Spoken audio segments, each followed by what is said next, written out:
up? It's Tyler Davis with Luxe Cars and Coffee and Car Talks. Today we're here with Fahd and his 2018 5.0 Mustang. Want to tell us a little bit about this? Sure, yeah. This is my 2018 Mustang GT. Just a base GT, but definitely we have a lot of modifications done to it. So we have a basically fully built suspension, so coilovers, sway bars, vertical links, upper control arms, lower control arms in the rear, subframe bushings, and I believe that's in terms of the full suspension. Coilovers, like I stated. So I did all that before I did power. So we have a ESS G2 Supercharger kit running on the 125mm pulley. Very base, like not tuned, but still just very conservative, running around almost 600 wheel horsepower on 91. Which is crazy, because we were talking about this before. Pablo's got a 5.0. We've taken that thing out to canyons, and it is wild to drive. Into canyon driving, there's a level of like love for cars. You didn't want the fastest car in a straight line. You wanted to build it for the back roads. Yes, sir. What got you into cars? So essentially my brother, Yep. I was 13 years old when he got his first car. He got a 350Z. I was 13, and just seeing him modify that car and just seeing him go their way was his passion. So I was like, okay, I'm gonna, it was like buying balding time, my brother too. Exactly. So I just learned from him, learned from his mistakes, and that's how I got into it. My father used to actually be into cars, Okay. but once he started having a family and things like that, he went through that trend of, okay, I'm gonna get a minivan. This is like, I didn't know that until my brother got his car. Yeah. And we just started learning. We were going to, first car meet I ever went to was Pavs. No way. Back in like 2014. Yeah. So it was cool seeing that whole car experience and getting to know people and just learning about cars. That first car that you got that sparked your interest? So ironically, my first car was a BMW. My first car was 16. I was 16 years old. I bought it for $2,000. It was a 4-door 325i stick shift. Amazing. It wasn't the best, like, looking wise, but it's your first car. That's how it's supposed to be. Yeah. So I got that car and had it for 6 months, and then from that point I was kind of like, I'm not a fan of BMW. No, they're great cars, by the way, but at that time I was in high school. I couldn't afford the maintenance and everything to keep up yeah. with it. So after that I got into the Z platform, so I got a 370Z. That's like the car that people might know me most by. Okay. Just because I was involved with the cars, like, scene at that time when I had that car, more often than I do now, because obviously I got school and work and all that. Yep. But yeah, I built that car up. It was wrapped. It was originally white, wrapped it blue. Okay. And did the body kit. Had a Nismo front bumper, a Muse body kit from the side skirts, rear bumper, wing, full bolt on. And that was the car, I guess you could say, that really taught me how to build a car. And that was, I had that for 2.5 years, and then this car popped up, and I was like, I actually bought this car not wanting to modify it. So kind of backtracking a little bit to that car.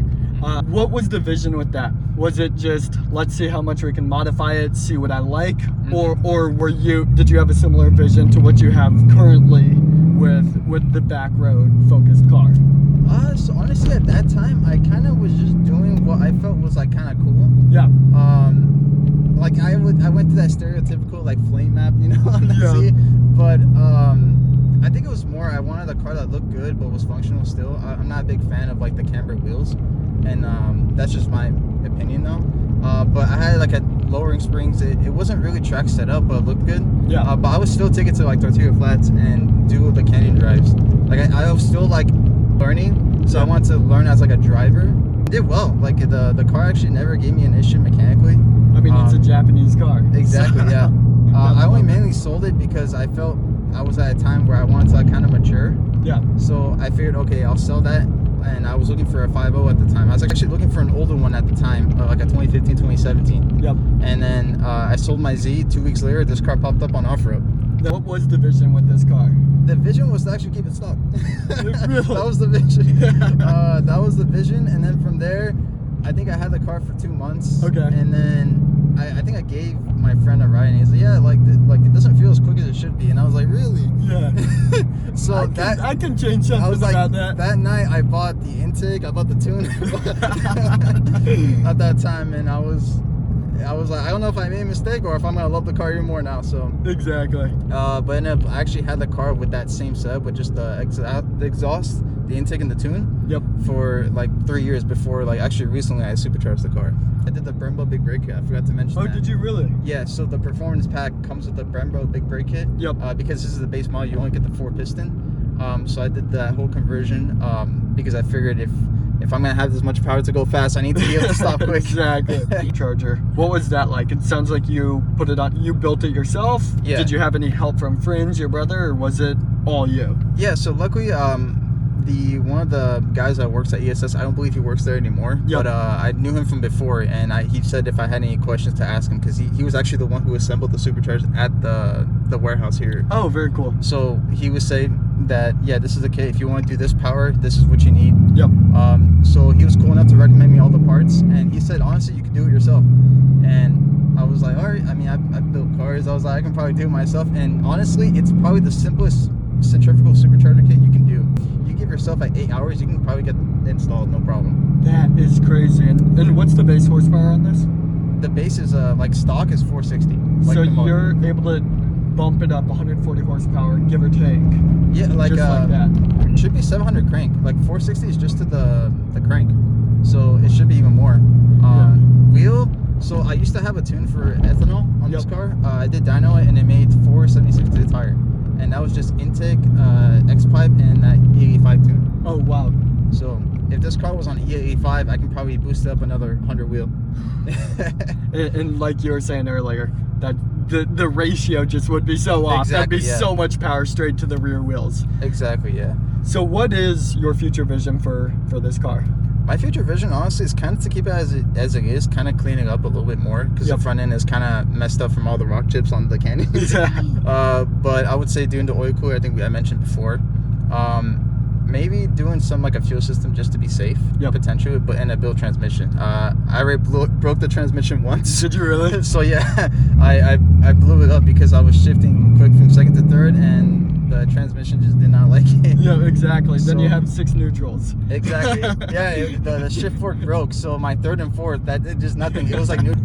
What opportunities have you seen pop up through the car community? I think it's honestly like what you said, how many doors open up with how many people you can meet. Yeah. And especially not just like cars is how you meet, but you meet them in every other like aspect of like the world and just work and anything. Yeah. Like you said, real estate. Because car people, I think it's like their hobby. So I don't know, it's just maybe like any other hobby. People who like fishing, you attract to them. Yeah. And, even at my workplace where I work, there were random people that messaged me through like IMs, which is what we use. Yep. And they're like, yeah, like I didn't know you work here. Yeah. And like I met them like maybe 2 years ago, and it's just kind of like that type of connection that you get. It's crazy how, like you said, that hobbyist community where, I mean, some people make cars their lifestyle, but like having that hobbyist community, you really build true connections because there's something you initially like lock in together and then it just continues. And like you're saying, people at work, you build that connection there.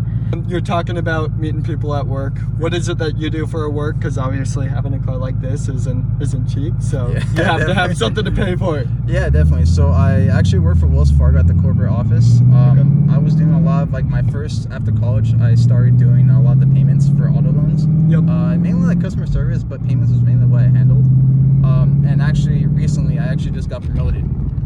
So right now I am handling more of the title work. And as well as my degree was I went for my bachelor's in economics.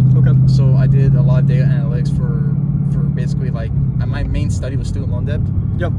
But now I'm trying to get more into the data analytics of Wells Fargo, which is like more of exactly how we can make the company better and seeing what patterns we can run, just running regressions. Interesting. I'm in close contact with my supervisor trying to have something set up. Just to kind of see what more I can do for the company. And the pay is it's decent coming out of college. I'm still like, obviously you always want to work your way up. There's always opportunity to do better, even with different companies. It's it's not always guaranteed you're going to be staying with that company for a long time. What was the initial goal when you went to school with the economics? You talked a little bit about what the future is, but what was your initial goal there? My initial goal was actually to work more on the actually banking side. I didn't know it would actually play out the way it did. Because I figured banking would be more of a better long-term job.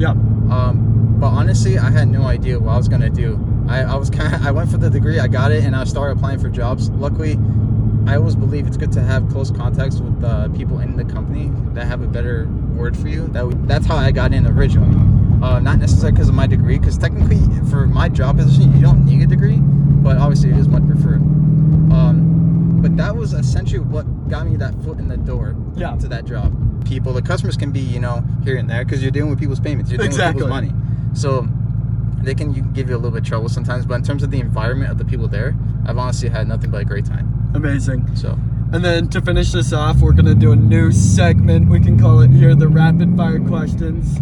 So I got a few written down here, and we'll get these going. Let's do it. What is your dream car and why?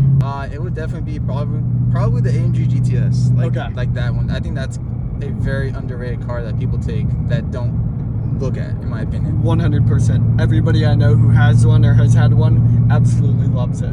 What's the best car you've ever driven? AMG GTS. I would say, yeah.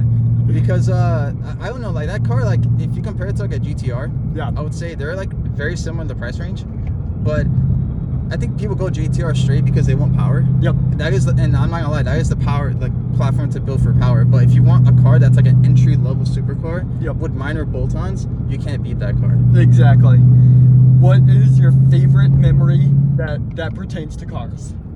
So I actually went to Angeles Crest. It was actually my second time going. Yep. My first time going, I actually did not have the setup. Yeah. So I built the car and I wanted to go test it on that setup over there. I planned a weekend trip with my brother. He took his M4 out there and we had a blast. Honestly, we met a random 86 group.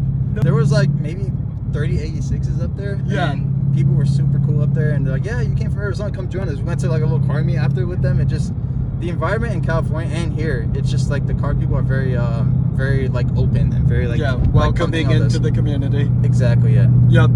And then best thing about working in the financial economic industry for you? Best thing? Yep. It's definitely having like an insight on what goes on. I guess that's a good way. Now, like, you can't always predict what's going to happen, but you can have a good idea. In the banking side, I think, like, we know what's going to happen probably like 3 months ahead.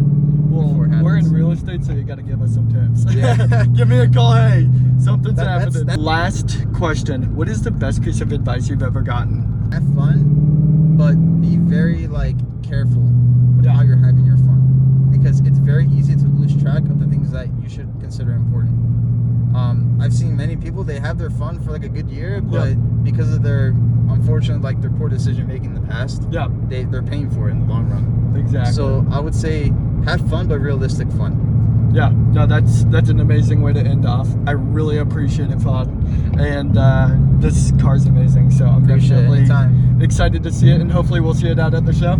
Sounds good. Yeah, I'll be there. Awesome. Alrighty.